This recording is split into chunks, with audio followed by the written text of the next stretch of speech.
Welcome, friends. You're listening to Conversations with Consequences. We're the weekly podcast and radio show of the Catholic Association where you get witty and charming conversation about the topics that matter to you with the leading thinkers of our time. If you're listening on the radio, you're listening at 11 a.m. on Fridays on the Guadalupe Radio Network. And if not, you're listening for free wherever you get your podcasts. Be sure to subscribe at thecatholicassociation.org/podcast, or you can search for Conversations with Consequences on any podcast app. And do us a favor, rate and review us, because this helps other people find our show. I'm Dr. Grazie Christie. I'm your hostess at the Catholic Association. And today, as mostly usual, I am joined by my good friend and my colleague at the Catholic Association, Andrea Picciotti-Bayer, that I fondly call the Legal Eagle, because she's our legal expert, our lawyer. She makes smooth for me the ways of legal talk, which I can never understand. Every time I get one of those emails about something that just happened at the Supreme Court, I call Andrea and I say, Andrea, what the heck does this mean? No, and it's very hard to find in Washington a lawyer. So I'm really glad to be able to be the legal eagle for you and help make I wish that were true, Andrea. That's the doctor in me talking. I have a natural antipathy. But it's wonderful to have you here in D.C. I always love when you're here in person instead of remotely from your Miami-based closet. Well, I've been coming up a lot because I'm filling in for Catherine Hadro at EWTN Pro-Life Weekly. They put me in to be an anchor.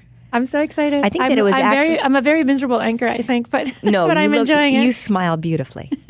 You smile beautifully. I love watching it. And you can actually find those on the internet. You should know that, everyone listening out there. Oh, maybe we'll link to our podcast, on our podcast show notes. We'll link to one of my best episodes, whichever one that is. I'm afraid to watch them. I think you're beautiful. My husband says I'm doing okay. I think you're doing wonderfully. And I am really happy because although I've been chastised that I tend to compliment every single person that comes on this show. Who chastised you? I think it's your brother. My brother? Yes, your brother chastised me for that. But don't listen to him. I've been making a practice of not listening to him since he was born. No, it's very good. Yeah, because he's younger.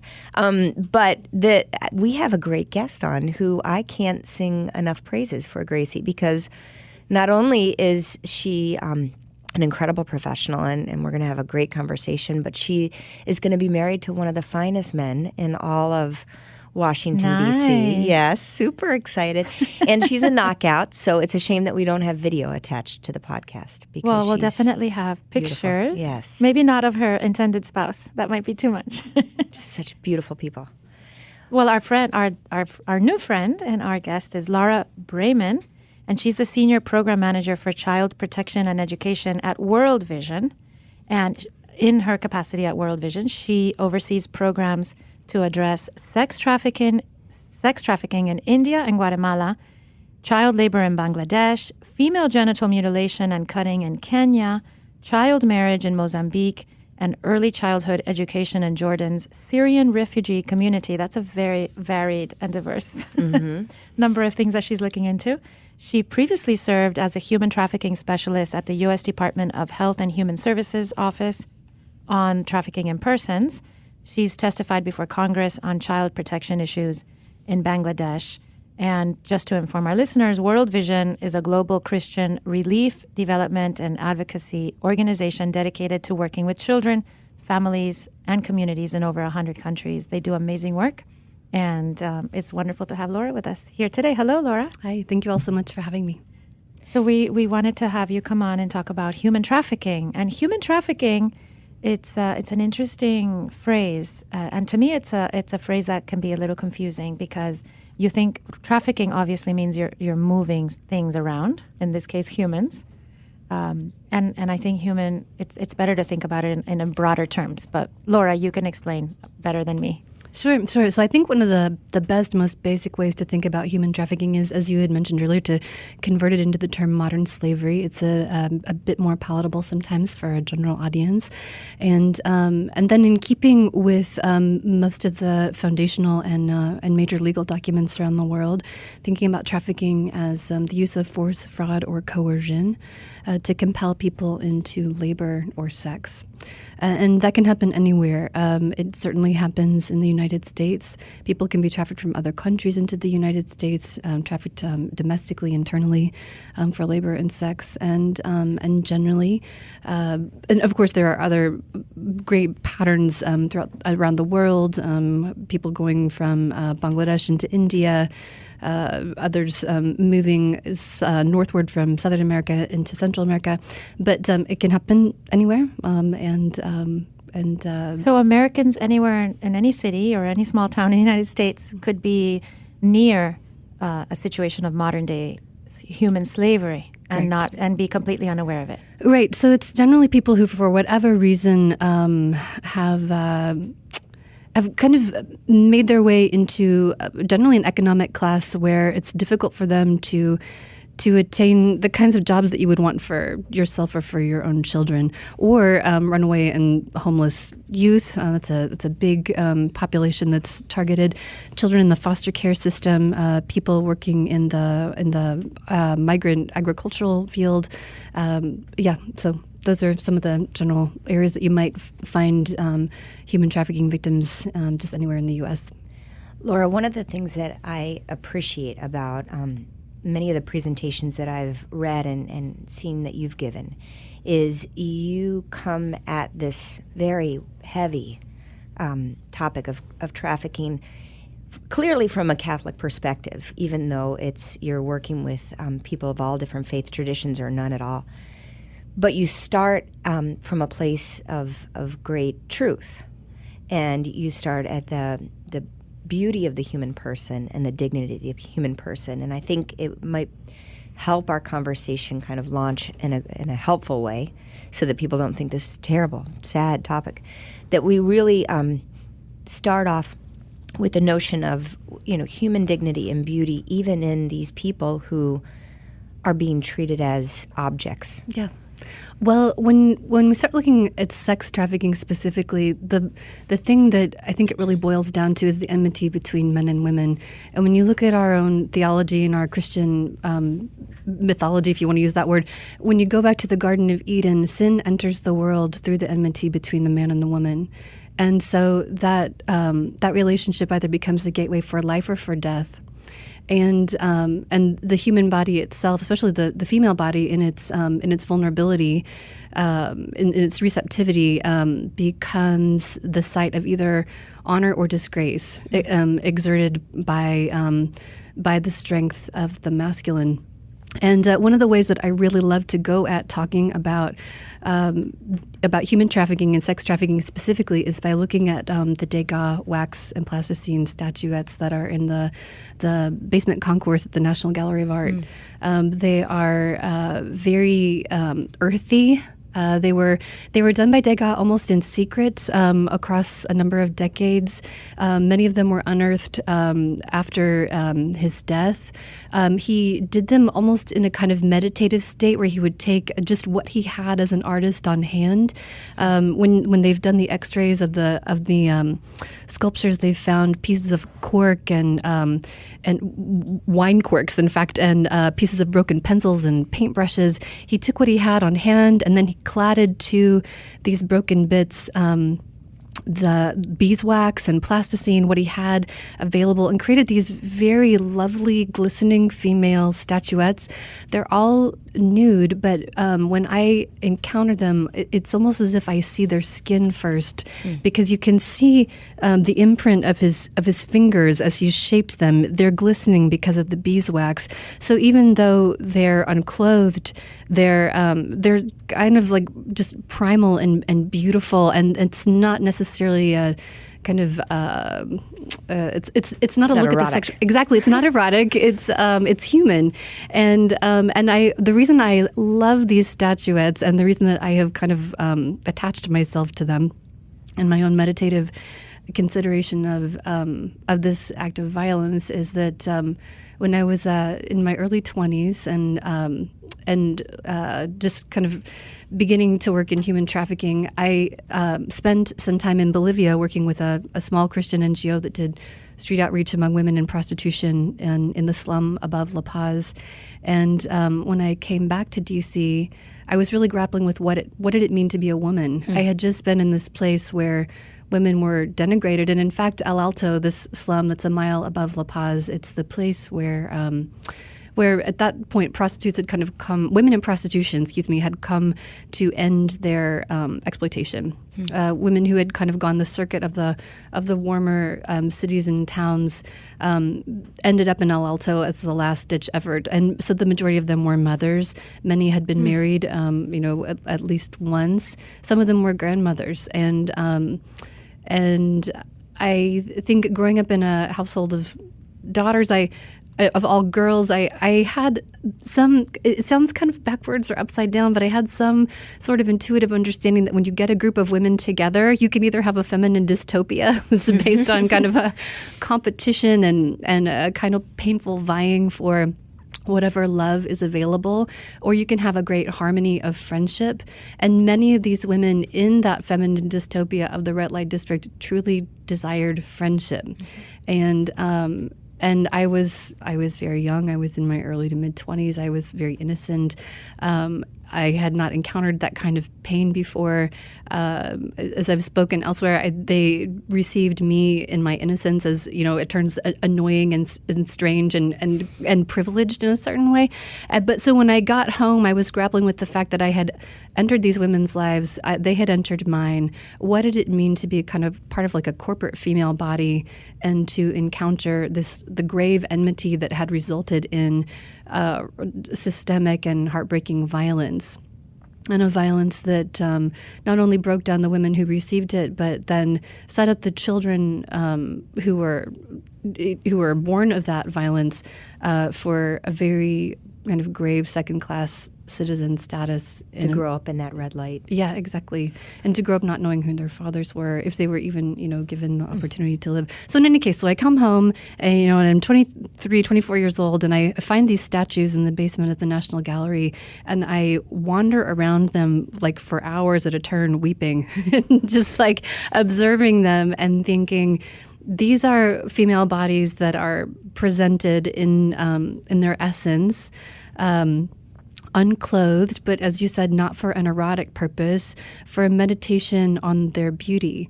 And some of them are, like leaning and kind of wiping off their side. One is kind of relaxed and lazing in a bath. One is receiving a massage. Many of them are dancers, so they're stretching and they're moving, and they've got these kind of beautiful classical poses.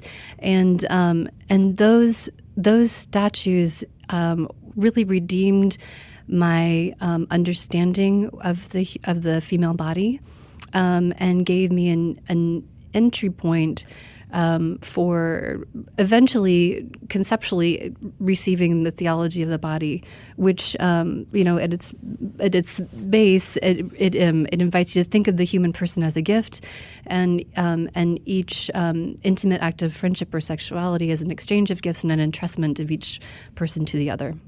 I'm glad that you brought up John Paul, and I'm remembering there's a beautiful letter that he wrote to artists, and talking about art as a reflection of the beauty of God's creation. I don't know if you're familiar with, and the opposite of pornography. Yeah, and there's a lot of stuff presenting itself as art that doesn't show beauty, so it's not really art. And it's nice that. The art and the beauty of Degas was a way to enter into the truth of creation and the truth of the dignity of the human person, especially of women, after seeing women in Bolivia being treated with such disrespect and treating themselves with such disrespect. Now, and you're a convert. Yes. As you've come into the church, has that truth become even more apparent from the first time that you were walking around as a 20-something in the basement of the gallery? Yes, most definitely. And one of the reasons is that sexuality its fulfillment can come in reciprocal act of entrustment in the relationship between a man and a woman, or it can come in the fulfillment of a consecrated vocation, or in a single life lived with chaste joy. When I grew up an evangelical Protestant, I love my foundation. I love the world that created me, and the kind of the foundational principles it gave me of what it meant to be human and male and female. But there was no end point for my sexuality beyond marriage. If I didn't get married, then my sexuality almost became suspect. But so in the Catholic world,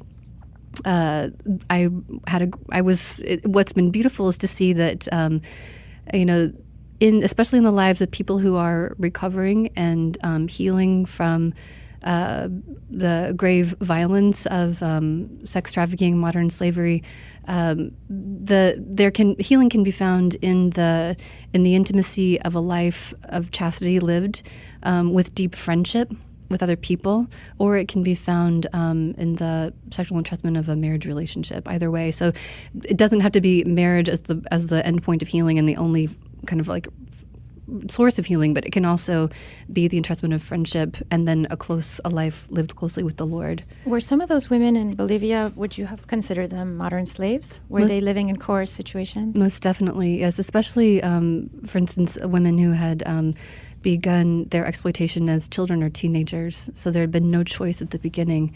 And then it was a very kind of like denuded and constricted sense of choice that led them as adults to continue in prostitution. So most definitely. Here in the United States, there are very strong movements to legalize prostitution. I believe here in D.C., there's a very strong one going on right now. What does that make you think about our modern Western culture? Yeah, so here in the U.S. specifically. That's a great question. I think that decriminalization is another way to look at it, because the women who end up in prostitution and in modern day slavery of the sexual version. There have been a variety of studies done over the years showing that many of them come either from families or communities where they were sexually abused as children, and that was the beginning of the grooming process that led them to think of themselves as primarily a sexualized person whose worth came from transactional and sometimes violent sexual encounters, and so in the decriminalization movement, it's putting the kind of the legal responsibility on the person who buys sex rather than the person from whom sex is purchased, if that makes sense, in trying to account for the fact that the person from whom sex is purchased is most likely, or in many situations, is someone whose choice is really not a choice. It has come through a kind of grave arc of abuse and violence. But isn't it true that to legalize prostitution would be to make these situations of modern-day sex slavery just that more difficult to find and extirpate and crush? Yes, most definitely. Yeah, and so I think that, again, it's if you shift the, I think shifting the legal. The person you're going after, and shifting it from being the person who's selling sex to the person who's buying sex, then deals with the demand issue. If you can deal with the demand issue, I think you have a better chance of actually dealing with the reason why the person who's selling sex has gotten to that point in the first place, of reversing the script so that person is no longer someone who's thought of as something that can be bought and sold. Or someone who can even be complicit in their own in the act of buying and selling, but in some ways they are. But if you go after the person who's purchasing, you really look at, you end up getting a different lens for dealing with the violence, and I think one that's actually more pointedly attached to the real kind of gruesome problem at the heart. Laura, I've really enjoyed something that when you were talking about human trafficking and talking about the violence that accompanies human trafficking, you've said that it seeks to destroy beauty. Mm-hmm. And you also talked about something, and I hope that in our second segment we can delve into more, which is the destruction of that human agency. Yeah, whether it's a woman or whether it's a man, and I think that'll help us understand the fragility of either the victim or the survivor of a trafficking situation, and how agency has really been compromised in that. Okay, we'll pick that up right after the break. This is Conversations with Consequences.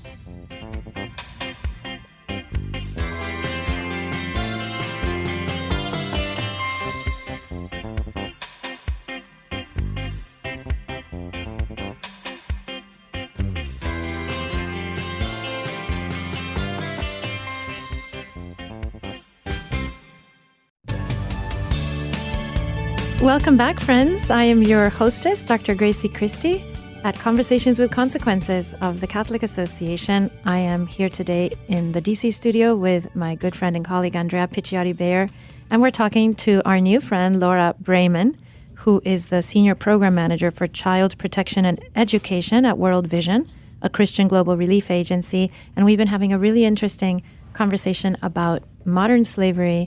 Specifically, we're talking about sex trafficking or sex slavery, and also about how the best way to approach this is with a real understanding of the dignity of the human body. And for us Catholics, the theology of the body brings us to that point in a very lovely way. And Andrea, you were asking a question right before the break, which I didn't understand. So can you tell us again? I'll dumb it down. It was, Laura has been very, very helpful in explaining how trafficking, especially sex trafficking, really attacks the agency of the victim or of the survivor and tries to undermine and destroy the agency that all of us have, right, to make decisions, to, not only about our movement and about our openness to, and encounters with other people, but also kind of our identity of our own selves. And I thought it would be helpful, Laura, if you could talk a little bit about the example that you saw in the Yazidi women in Iraq especially, and how when ISIS went after them and other religious minorities, what their ISIS's goal or aim was in trafficking these ethnic minorities. And enslaving them. And how they've gotten through that since ISIS has been destroyed, blessed be God. So the two ideas, the concepts that I've talked about in this realm are super basic: agency and freedom. Agency being the capacity to act on one's own behalf, and freedom being the capacity to discern when and how to act. And human sexuality is kind of a very primal bodily seat of agency and freedom. Because they're two capacities that are really key to human individuation and human perseverance, and to entering with God into the generative act of sex that creates new life, and that is based on, in the most ideal situation, is based on the loving predilection that JP2, John Paul II, talks about in Meditation on Givenness. One of his most beautiful distillations of the theology of the body. So when you look at one of the most recent examples of sex trafficking that's happened on the international stage, shows how oftentimes sex trafficking can be used as one of the tools of genocidal aggressors. So in genocide, there's there's kind of different stages by which a certain community is isolated. Their dignity is leached from them, both in civil and other more informal community forums, and they become a group of people on whom violence can be exerted with impunity by the community at large. And so the kind of logic behind some of the sex trafficking with ISIS and Yazidi women was about the valence of religion. It was about reasoning about which religion is stronger. How does the religious identity, how is it transmitted?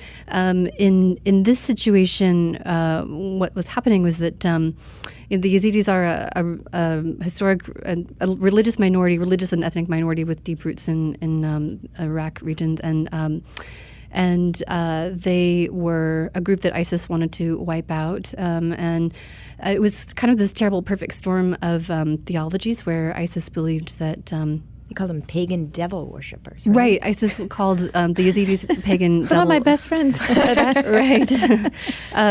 Yes, that was what they called them. They called the Yazidis pagan devil worshippers, and they promoted a Sharia law argument justifying the enslavement of these families and taking their women as concubines. And they also, the ISIS theology was that any child born of a sexual act with a Yazidi woman produced a child who was Muslim. And does the child belong to the mother or the father? Well, this is where things, kind of get complex. In the Yazidi religion and ethnic understanding of the world, it's very important to keep ethnic purity. Yazidis do not intermarry, and they do not. Anyone who marries outside or has a sexual liaison with someone outside of the community, that child is not allowed to become Yazidi. And so, really, correct. And so you've got ISIS claiming the child as the Muslim, and the faith community or the ethnic community of the mother not accepting the child. Correct, which has created a poor mom. A really heart-wrenching conflict for the mothers who then have to make a decision.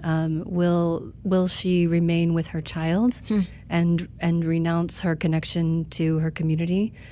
Which is a very unique and insular and specific community. It's not a community that's got a large diaspora where she could go and start a new life. What a terrible situation, Laura. Correct. Yeah. Or will she relinquish her child and return? And alone? the Muslims the ISIS knew that what they were doing when they were doing this. Obviously, they know that they are creating impossible situations for these women and the children. That is correct. Yes, and there are some very heart-wrenching stories, of course, of mothers having to make this decision. And there have been, informally, some moves unique to specific families where, a father and a mother will determine that they are willing to receive their daughter and the child, because there's an understanding that the child was born of a violent of rape. Yeah. Right, exactly, and it was not a consensual sexual act, and it was not, Well, there wasn't that agency. Correct. There was no agency, and there was no freedom. It was a woman on whom violence was exerted, and the child itself, of course, is. I mean, thank God these children are still given the opportunity for life. But then the question is, how will they live? There was one instance, I guess, where one of the religious leaders of the Yazidi communities kind of broke from a rigoristic tradition, right, and welcomed back these Yazidi women instead of shunning them. Yes. Maybe you can explain a little bit about how there's a whole lot of light in this story. Sure. So Baba Sheikh is a prominent member of the Yazidi Supreme Council, and in 2014 he declared that ISIS sex trafficking survivors could return to the community rather than face exile. Unfortunately, that was reversed in May 2019. So even if they come back not pregnant, they're not welcome? Traditionally? Correct. It's the act of having had sexual union with someone outside of the ethnic enclave that will... Even if it was forced. Correct, right, which is very heartbreaking. But as recently as May 2019, he did reaffirm that the traditional Yazidi bloodline rules still hold for children that are born to the ISIS fathers, and that the children have to be left behind if the mothers want to return to the Yazidi communities. There are a number of nonprofits in Iraq and Syria that are doing really excellent work. Some of it underground and rather clandestine, to care for these children, to figure out the best way to unite them with local families or with international adoption. Yeah. But that's all those are really heartbreaking questions. How do you help a child regain a sense of his or her own value and dignity in the face of that and really enormous and heartbreaking cleft? When they're separated from their mother. It seems to me that Christianity has the answer to all these terrible questions, right? Number one, Christianity has the answer to why rape is completely anathema to the human. To any dignified human life, right? To take through self-indulgence to take the intimacy and safety and agency and freedom away from someone else. Yes, that's rape. I mean, and it also is manifested in many other ways, but that's very un-Christian. And also these ideas that human beings become acceptable or unacceptable depending on their bloodlines and their origin, or that you can defile a person by raping them. or by enslaving them. I mean, I'm sure that that's another idea, right? That if you've been a slave, even if that's just a labor slave, then you're defiled. You've lost your dignity, right? So Christianity comes upon the world 2,000 years ago, and it declares a new idea about humanity, that humans have an inherent dignity, which cannot be defiled, which is not dependent on their bloodline, and which necessitates a certain kind of treatment about them that completely outlaws things like rape and slavery and genocide, obviously, and all the other ways that men and women abuse other men and women.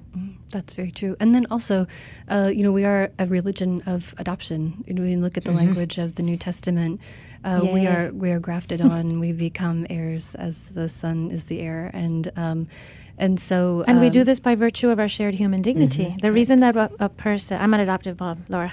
I'm sorry, you have to bring it up. You got me started. Yay! But the reason that a human can adopt another human being, and that person becomes a part of your flesh, basically, without the bloodline, is because of our inherent human dignity as we understand it from our Christian faith. Earlier this morning, someone said, well, we live in a society that's no longer Christian. And I was like, hey, now. And though there are a lot of people who are falling away from their faith, and the name of our Lord Jesus Christ is still known.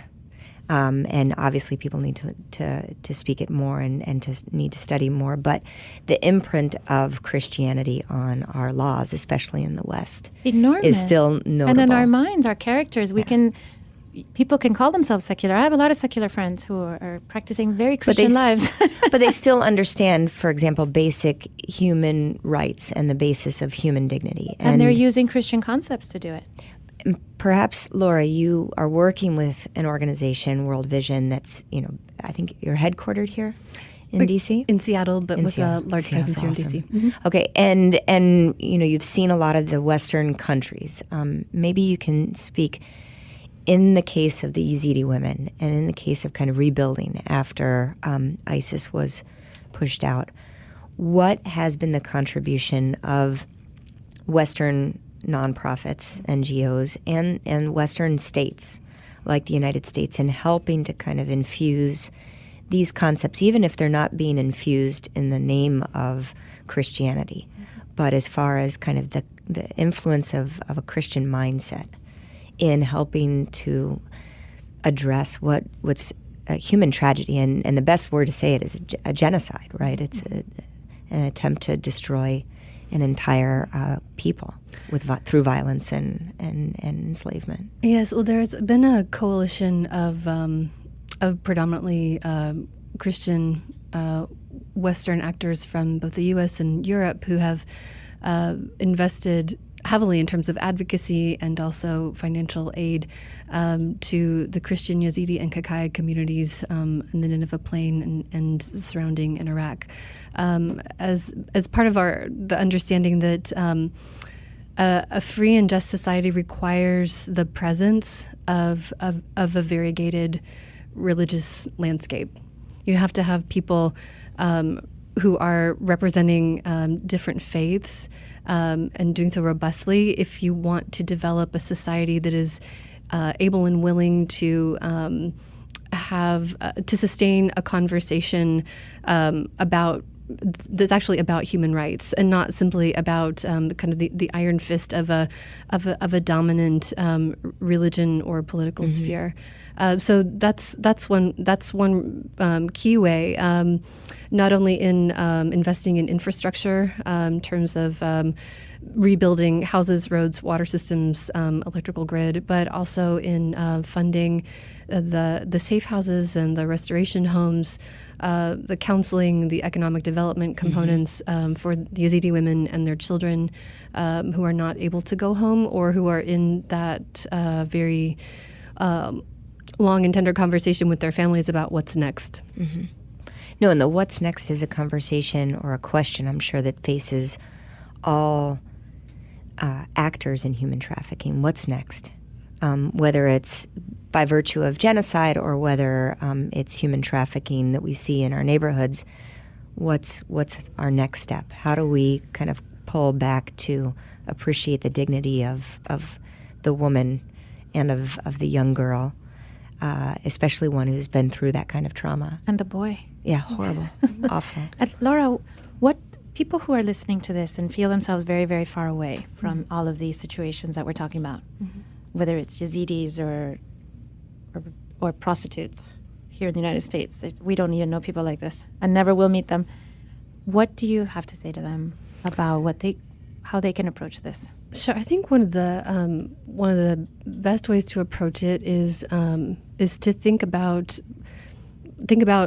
runaway and homeless youth. That's super, super basic, but I think it's a good inroad. When the family sadly breaks down, and you have young people who are grappling with their agency and their freedom, and with a sense of independence that comes with the teenage years, and when you have young people who are accessing a whole range of often violent and contorted understandings of sexuality on the internet. Then nothing beautiful, right? About Nothing beautiful. Then it can be an unbelievably quick path to exploitation. So the National Center for Missing and Exploited Children has some really solid and sobering statistics regarding the vulnerability of young people to sexual exploitation and sex trafficking once they leave home. But when you could pull it back even farther, when you pull it in even closer, and you look at any family that's got kids between the range of ages between like 10 and 17, right? You know how hard it is to parent in those years. And in the end, what do those children really want? They want to know about their own dignity. They want to know about what it means to be a sexual person, and to put that in the context of both a sobriety and a joy. And it's a heavy lift as a parent, and parents need an entire community to help. And it's not just in your own home; it's paying attention to your neighbors' kids and your friends, your children's friends, and looking for the signs of weakness or vulnerability or kind of insecurity that could put these kids in a state of victimhood. Correct. And we live in the way it works, bureaucracy can stabilize. We want to have a justice system and a legal system that are responsive when a law is broken, but it's love that heals. So you're looking to have functionality on both sides, that a child who's been exploited, the family can immediately call the police, know they'll have a response, get a lawyer on board and go through the judicial process. But then also in the friendships, in the family life, there is the availability of love. There are people who are ready to love, to have the long sustained friendship that excavates the pain and leads the way toward healing. And what about World Vision? What's World Vision doing? Give us a very quick, we have to almost end our show, but give us a quick thumbnail sketch of what World Vision is doing. Sure. World Vision is doing really excellent, innovative work with human trafficking. I'm going to highlight my favorite work. It's we're doing a large-scale anti-trafficking privately funded project in India. We're working primarily in West Bengal, in Sonagachi, which is one of the most notorious red light districts in Kolkata, doing amazing interventions with single mother-headed households in that area, helping moms get out, get a new life, helping children avoid second-generation commercial sexual exploitation or trafficking by removing them from that situation and onboarding them into formal education, doing exceptional work with the West Bengal government to ensure that their systems for child protection, for legal protections are functional so that families can access justice when they need it. And then looking across the border into Nepal and Bangladesh as well, to the source communities. Laura, before we end, real quick, you've been through many different administrations. Has the Trump administration, the current administration, really taken on trafficking both domestically and internationally in strong ways? Is that something that you think is worth everyone applauding? Yes, they've done. They've definitely prioritized human trafficking. Ivanka Trump has made it part of her platform. She was present at the trafficking report last June, a part of just kind of solemnizing the importance of that work that lays the foundation for our diplomatic efforts, and for lauding the trafficking heroes that are noted for their really compelling and excellent work around the world. That's great. Well, that's good to know. We have to keep our eye on those efforts and congratulate when congratulations are due, right? True. And Laura, congratulations to you for all the wonderful work that you do with World Vision. Where can people find out more about this? Worldvision.org. And thank you all so much for having me. Oh, it was a great pleasure. Thank you. Thank you.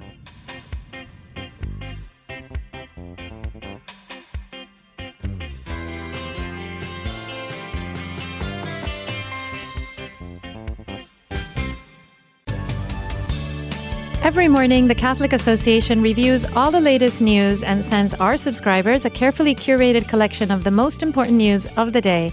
Items are specifically selected for a smart Catholic audience like you. Don't let the world take you by surprise. Subscribe to our daily media roundup at thecatholicassociation.org. This week, as is customary, Father Roger Landry gives us a short but brilliant homily on this coming Sunday's Gospel. Please stay tuned for Father Landry and do look up his daily homily, written and audio, on his website, catholicpreaching.com. This is Father Roger Landry, and it's a true joy to have the chance to ponder with you the consequential conversation God wants to have with us this Sunday as we draw closer to Christmas. The followers of John the Baptist come to Jesus and ask, "Are you the one who is to come, or should we wait for another?" John was imprisoned, and his friends were likely wondering if Jesus were the long-awaited one, and if so, why he was waiting so long to do something. So John sent them to grow in faith by asking the question directly of Jesus. Jesus' response was to show how he was fulfilling everything the prophet Isaiah had said the Messiah would do when at last he would arrive. Jesus had made the blind see, the lame walk, the deaf hear, the leper have the skin of newborns, the dead live again, and the poor receive the good news. He was doing everything not only Isaiah foretold, but all the prophets had foretold. He was not meeting, however, the expectations of those who thought the Messiah would have a political mission, kicking out the Romans and their stooges like Herod, setting John free, instituting an earthly kingdom. That's why Jesus finished by saying, "Blessed is the one who takes no offense at me." Some of them clearly were taking offense that Jesus was not behaving according to their political expectations. There's some people in every age who don't like the way the God-man chooses to reign. Not only does evil exist, but those who do evil often seem to get rich, hold political office, even commit atrocities against children, the defenseless, and those who are faithful to Jesus like John. It's important for us to ponder Jesus' words, "Blessed is the one who takes no offense." Jesus would ultimately be crucified himself, the greatest scandal of all to worldly ideas of Messiah. But he rose from the dead on the third day, and he can and does draw good out of evil. So rather than taking scandal, we need to grow in trust in the way he rules. Jesus went on in this conversation to say some extraordinary things about John the Baptist. He praised him, calling him the greatest man born of woman. He said he is more than a prophet, but the one about whom it was written, "I'm sending my messenger ahead of you, who will prepare the way before you."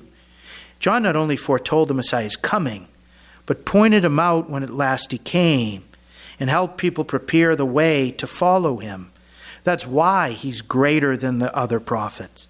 John continues that great work of preparation every second and third Sunday of Advent. He sends us to Jesus so that we might find out personally how Jesus is and follow Jesus. But then Jesus says something about us in the gospel. As great as John the Baptist was, Jesus says that the least in the kingdom of heaven is greater than he. John could announce the Lord's coming, he could point him out, but the least in the kingdom of heaven, into which we enter when we're baptized by the Holy Spirit in fire, is able literally to receive the Lamb of God within, receive his very life, his words, his being, and live and reign in communion with him. So if John is more than a prophet, and the least of the kingdom of heaven is greater than John, we must really ponder our vocation and mission, who are called to be greater than John. We're called to do more than to point out Christ when he comes, but together with Christ dwelling within us, take Christ to others so that he can heal their physical and spiritual handicaps, and in their poverty receive the riches of his good news. In response to the many people today who take offense at Jesus, who question and doubt him, who think he was foolish to found the church the way that he did, with certain teachings they don't like, with a structure that they claim is outdated or discriminatory, we're called to bring Jesus to them. Our work is in some ways tougher than John the Baptist's. The people of his day were longing for a Messiah, Many in our day already think they know who Jesus is and don't find him and the Christian message compelling enough to seek to live it to the full, even to live it on Sundays. Well, it's perhaps harder from a human point of view to change people's minds than form them in the first place. We have something immense going for us that John didn't have. We have the full revelation of God's Word, the miracle of his resurrection, the grace that comes from the sacraments, and the holiness that exists in certain places in the church, all on our side. With regard, for example, to our family members and friends who have stopped practicing the faith, the Lord isn't going to send them angels like he sent them to shepherds on the Christmas morning to announce to them anew the good news. He doesn't have to, because he has us. But like Jesus said about John, the people of our age do not want to see us as reeds swayed by the wind who don't stand for anything. They don't want to see us as people whose faith is lived simply by dressing our best on Sunday. They want to see the difference Jesus makes in our life. As we mark on Sunday, Gaudete Sunday, the Sunday of joy, on which we focus on the joy that comes from Christ's coming, his presence, his mercy, his help, and his calling. The Lord wants to help us radiate the joy that comes from our faith and give a real witness that Christ is here. As we'll sing on Christmas Day, they want to see in us a glimpse of the joy to the world that we profess he continuously brings. In a world that suffers with so much depression and brokenness, where there's so much political strife wearing people out, where many suffer injustice and persecution, Jesus sends us out as prophets, as more than prophets, as greater than John the Baptist. Tell people, get ready for Jesus, embrace him, live with him, and joyfully bring others to experience the difference he makes. Jesus said that he had come into the world so that his joy might be ours and our joy might be complete. On Gaudete Sunday, Jesus wants to give us a taste of that joy and help us through our communion with him in the Eucharist to bring that joy to the world, one person at a time. God bless you. Thank you, Father Landry, for that wonderful homily. You give us such a treat every week. So good for us. And unfortunately, it's time to say goodbye. It's the end of our episode. And we've had a wonderful time talking to Laura Bramon of World Vision about human trafficking, modern slavery, sex slavery. These are sad topics, but a fabulous conversation, because we also spoke about beauty and human dignity. And I think it was very helpful that Laura lays that foundation, and it's a nice call for all of us, people of goodwill and people with formation and people who are concerned about how people are treated as far away as Thailand, India, Indonesia, or right in Fairfax County. And also to keep very much in mind that our Christian philosophy, our Christian values are defenses. The only defenses that we have really against a world. And solutions for a world that's defenses suffering. and solutions. The only thing that we really have to set against, a corrupt human nature that naturally falls into these terrible patterns of behavior that we were talking about. Such sad things, but our Christian identity can protect us, and we're meant to infect the world with it. We're meant to fight back wherever we find it. Absolutely. Well, thank you so much, Gracie, for coming up again. Yeah, it's been wonderful. You've been listening to Conversations with Consequences. We are the radio show and the podcast of the Catholic Association, and you can find us on our podcast. Don't forget to rate us. Yes. Rate us. Find our podcast 10 stars. wherever Michelin. you listen to your podcast. Michelin rating. You can also go to thecatholicassociation.org/podcast, and they'll send you out there to all those different platforms. And of course, the radio show, Guadalupe Radio Network, 11 a.m. on Fridays. So listen if you're local. And thank you, and we'll talk to you next week.